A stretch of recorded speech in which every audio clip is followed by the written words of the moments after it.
मार्का हक, ऑपरेशन बुनियानुम मरसूस या ऑपरेशन सिंदूर, आप इसे जो भी नाम दे लें, हर हाल में पाकिस्तान की फतह के चर्चे पूरी दुनिया में जारी हैं। मार्का हक पर अमेरिका के US China economic and review commission की जानिब से कांग्रेस को जो रिपोर्ट पेश की गई है, उसने भारत के झूठ का पर्दा एक बार फिर चाक कर दिया है। इस रिपोर्ट से साबित होता है कि भारत की मरकजी क़यादत हो, भारत की मिलिट्री क़यादत हो, सब के सब मिलकर झूठ बोलकर अपनी जनता को उल्लू बनाने की पूरी कोशिश कर रहे हैं। लेकिन ये कोशिश पहले भी नाकाम थी, अब भी नाकाम है और आइंदा भी नाकाम रहेगी, क्योंकि हकाइक को छुपाया नहीं जा सकता। गोदी मीडिया के जरिए अमेरिकन कमीशन की रिपोर्ट को तोड़ मरोड़ कर पेश करने की कोशिशें भी नाकाम हो चुकी हैं। मोदी जी हों या उनके वज़रा हों या फिर भारत की तीनों मरकजी मुसल्लह अफवाज के सरबराहान हों, सबकी कंट्राडिक्टरी स्टेटमेंट्स आपके सामने हैं। कांग्रेस में पेश की गई कमीशन रिपोर्ट में वाज़ेह तौर पर कहा गया था कि 7 मई की जंग में पाकिस्तान को भारत पर वाज़ेह बर्तरी हासिल हुई या फतह हासिल हुई। इस रिपोर्ट में चीन के अहम किरदार की भी निशानदेही की गई, जो कि यकीनी तौर पर पाकिस्तान के लिए कोई अनोखी या बड़ी बात नहीं है। चीन और पाकिस्तान का स्ट्रेटेजिक ताउन, चीन और पाकिस्तान की आहनी दोस्ती,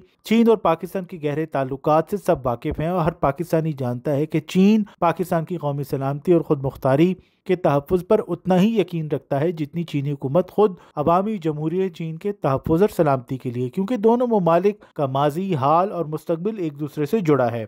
रिपोर्ट में कहा गया है कि पाकिस्तान ने भारतीय राफेल तैयारे गिराने के लिए चीनी टेक्नोलॉजी का इस्तेमाल किया। बिल्कुल इस बात में किसी को शायबा नहीं होना चाहिए कि पाकिस्तान ने जो तैयारे यानी कि J-10C और जो मिसाइल यानी कि PL-15 इस्तेमाल किए वो चीनी साख्ता है। लेकिन असल बात यह है कि पाकिस्तान ने इस टेक्नोलॉजी का इस कदर बेहतर अंदाज के अंदर इस्तेमाल किया कि पीपल्स लिबरेशन आर्मी एयरफोर्स के सरबराह फौरन पाकिस्तान पहुंचे और उन्होंने ये बयान दिया कि चीनी people's liberation army air force Pakistan air force से बहुत कुछ सीखना चाहती है। रिपोर्ट में कहा गया है कि पाक भारत जंग के दौरान चाइनीज टेक्नोलॉजी को मगरबी टेक्नोलॉजी हथियारों पर अपनी बेहतरी साबित करने का मौका मिला। भारत ने भी एतराफ किया कि पाकिस्तान ने 109 मिलिट्री टारगेट्स को कामयाबी से निशाना बनाया। भारत बेशक इल्जाम लगाता रहे कि जंग के दौरान चीन ने बराह रास्त पाकिस्तान की मदद की, लेकिन जैसे कहते हैं कि इट मेक्स नो डिफरेंस मदद की या नहीं की, पाकिस्तान के मुकाबले में भारत को मार्का हक में शिकस्त हुई। और अब इस रिपोर्ट के बाद आप देख सकते हैं कि किस तरह से मोदी सरकार अपनी जनता को हकाइक छुपा कर झूठ का चूरन बेचने की कोशिश कर रही है।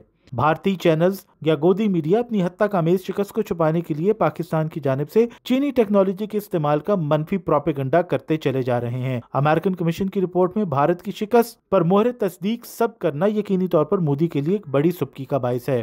कांग्रेस में पेश की गई रिपोर्ट में, जैसे कि हम पहले भी बता चुके हैं, कि US China economic and security review commission report में पाकिस्तान की फतह का एतराफ किया गया है। राफेल तैयारे गिरने के बावजूद भारत ने पाकिस्तान के खिलाफ झूठा बयानिया घड़ा, मगर अमेरिकन रिपोर्ट ने इस बयानिए के गुब्बारे से हवा निकाल दी है। रिपोर्ट में वाज़ेह तौर पर कहा गया है कि मार्का हक में पाकिस्तान ने बेहतरीन अस्करी हिकमत अमली से भारत का गुरूर खाक में मिलाकर वाज़ेह बर्तरी हासिल की। शवाहिद हों, रिपोर्ट्स हों और आलमी मीडिया की रिपोर्टिंग हो, हर हाल में हर मेयार पर पाकिस्तान की फतह पूरी उतरती है। TRT के मुताबिक अमेरिकन कमीशन की रिपोर्ट में मई में होने वाली झड़प में भारत के खिलाफ पाकिस्तान की अस्करी फतह का इतराफ किया गया है। सदर ट्रंप भी कई बार पाकिस्तान की फतह या भारतीय तैयारे मार गिराए जाने का जिक्र कर चुकी हैं। हकीकत यह है कि मार्का हक में पाकिस्तान की मुसल्लह अफवाज ने हथियारों के बेहतर इस्तेमाल, बेहतरीन तरबियत और जज्बा ईमानी की बदौलत भारत को शिकस्त दी। शिकस्त खोरदा मोदी सरकार को पाकिस्तान के खिलाफ झूठे प्रोपेगेंडे के बाइस पहले भी आलमी सतह पर जग हंसाई का सामना है और यकीनी तौर पर अगर उसकी यही रविश जारी रही तो उसे मजीद जग हंसाई का सामना करना पड़ेगा।